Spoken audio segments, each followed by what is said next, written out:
Halo semuanya, pada hari ini kita akan membahas mengenai linear momentum dari buku Giancoli pada bab 7.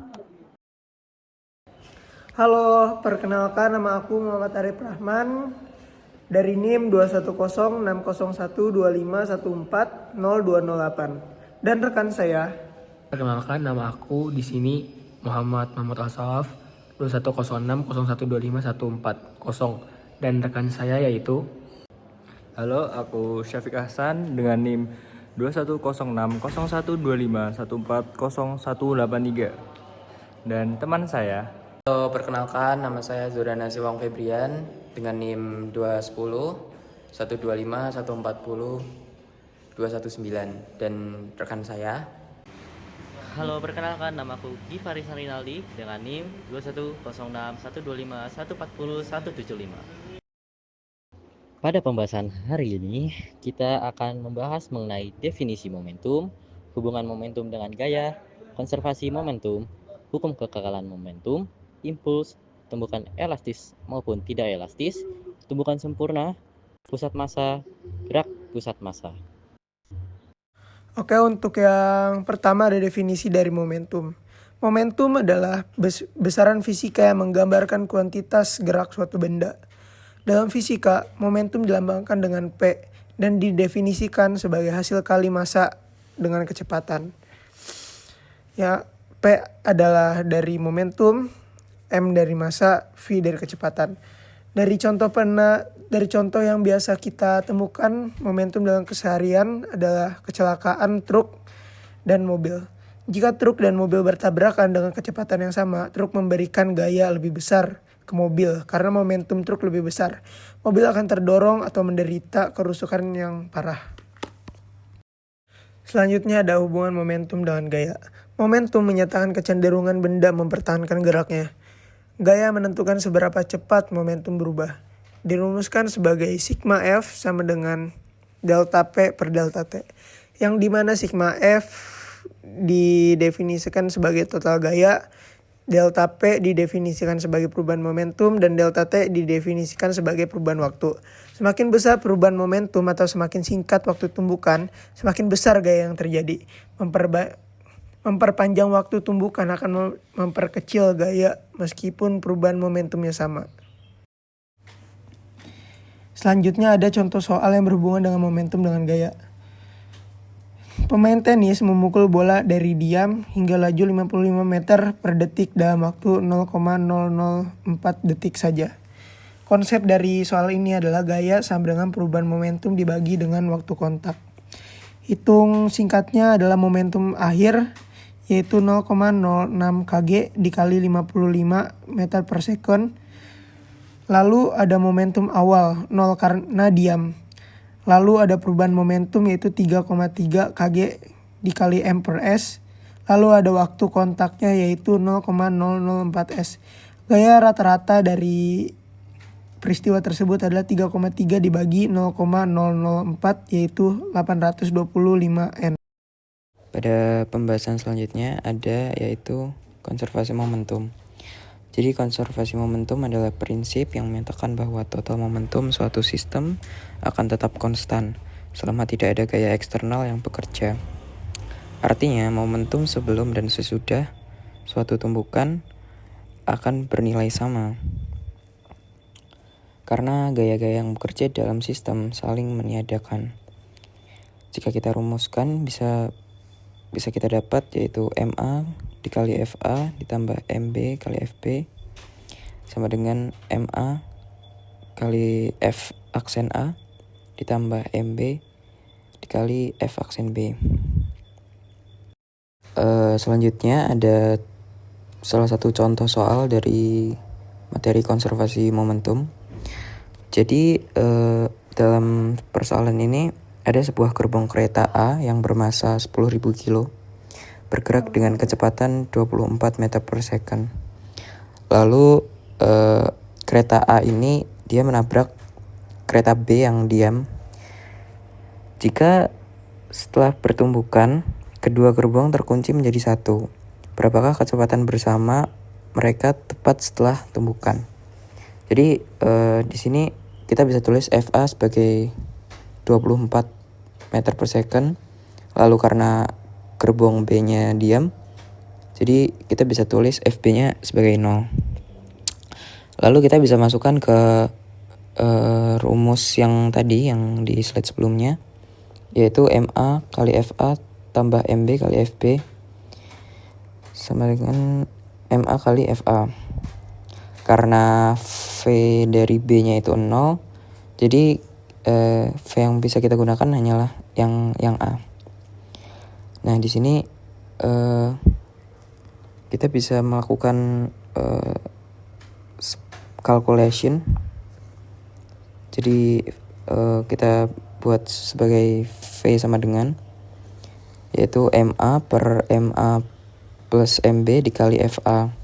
Tadi MA-nya kita sudah tahu, yaitu 10.000 kilo. Karena kedua gerbong ini identik, jadi kita anggap MB pun juga 10.000. Nah, lalu kita kali dengan FA, yaitu 24 meter per second. Dan V aksen yang kita dapat adalah 12 meter per second. Hukum kekekalan momentum menyatakan bahwa total momentum suatu sistem akan tetap konstan selama gaya eksternal yang bekerja pada sistem tersebut sama dengan 0 atau dapat diabaikan. Hukum kekekalan momentum dapat dirumuskan sebagai momentum sama dengan massa dikali kecepatan. Jadi, kalau dua benda saling berinteraksi atau saling mendorong atau bertumbukan, momentum sebelum sama dengan momentum sesudah. Dapat kita contoh dalam kehidupan sehari-hari, yaitu saat bola biliar bertabrakan. Bola yang bergerak menabrak bola lain yang diam. Setelah tumbukan, bola pertama melambat, bola kedua bergerak. Tetapi total momentumnya tetap sama dengan sebelum tumbukan. Selanjutnya kita ke impuls. Impuls adalah besaran yang menggambarkan efek total dari gaya yang bekerja pada sebuah benda dalam selang waktu tertentu. Impuls secara langsung menyebabkan perubahan momentum benda, sehingga impuls dapat dipandang sebagai pemberi dorongan terhadap benda tersebut. Semakin besar gaya atau semakin lama gaya tersebut bekerja, semakin besar perubahan momentum yang terjadi. Contoh implementasi dari impuls adalah yang pertama, airbag pada mobil yang memperbesar waktu perlambatan tubuh saat kecelakaan, sehingga gaya yang diterima tubuh berkurang meskipun perubahan momentumnya sama.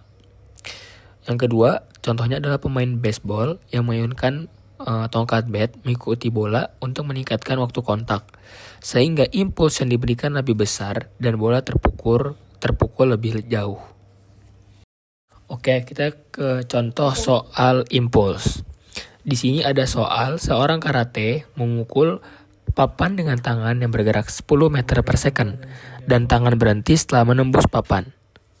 Dari soal tersebut, kita menemukan data sederhana, yaitu massa tangan dan lengan 1 kg, kecepatan awal 10 meter per second, kecepatan akhir 0 yaitu berhenti, dan perubahan momentum kita bisa nyari.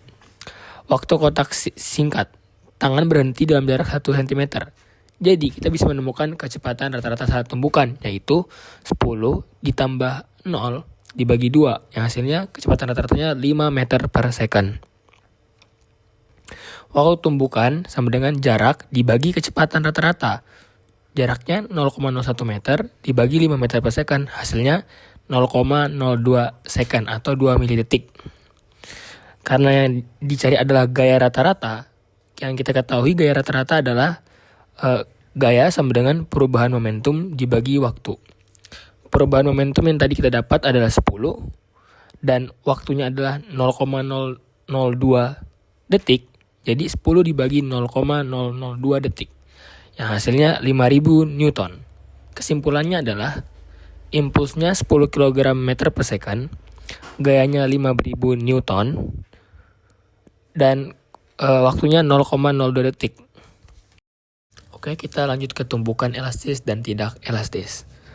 Tumbukan elastis adalah tumbukan di mana tidak hanya momentum total yang tetap, tetapi energi kinetik total juga tetap.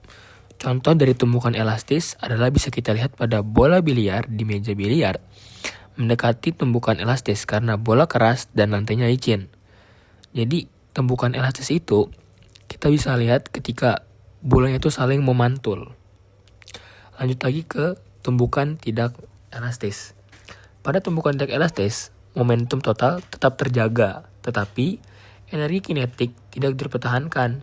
Sebagian energi kinetik berubah menjadi energi lain, seperti panas, suara, atau deformasi bahan.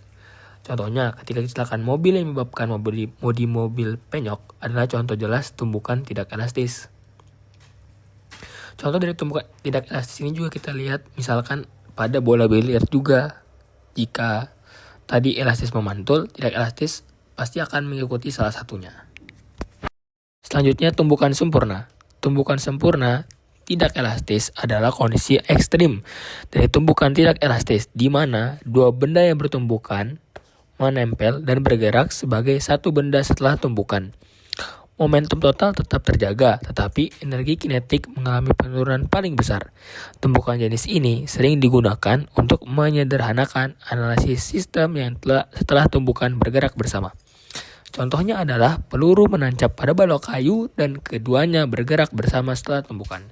Bisa juga anak melompat ke skateboard dan ikut bergerak bersama papan. Center of mass atau titik massa adalah titik khas yang menggambarkan posisi rata-rata distribusi massa pada suatu benda atau sistem benda. Lebih mudahnya, bayangkan kamu punya sebuah benda, walaupun bentuknya tidak rata atau massanya tidak merata, kamu bisa membayangkan bahwa semua massanya berkonsentrasi di satu titik.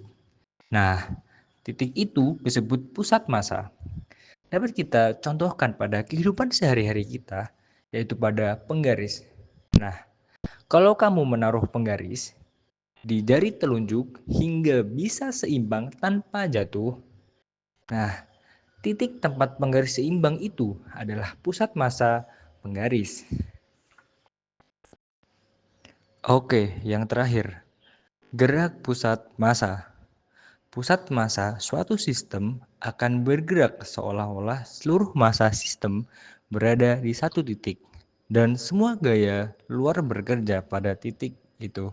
Artinya, jika tidak ada gaya luar, pusat massa bergerak lurus beraturan atau kecepatannya tetap atau diam. Jika ada gaya luar, pusat massa bergerak sesuai hukum Newton. Dapat dirumuskan sebagai F sama dengan M kali A. Gerak masing-masing benda mungkin rumit, tapi pusat massanya selalu mengikuti lintasan yang sederhana. Dapat kita ambil contoh dalam kehidupan sehari-hari kita, yaitu pada dua orang di skateboard saling mendorong. Keduanya bergerak saling menjauh, tapi pusat massa mereka tetap diam. Atau jika lantai licin dan tanpa gaya luar, mereka walaupun mereka bergerak, pusat massanya tidak berubah. Terima kasih.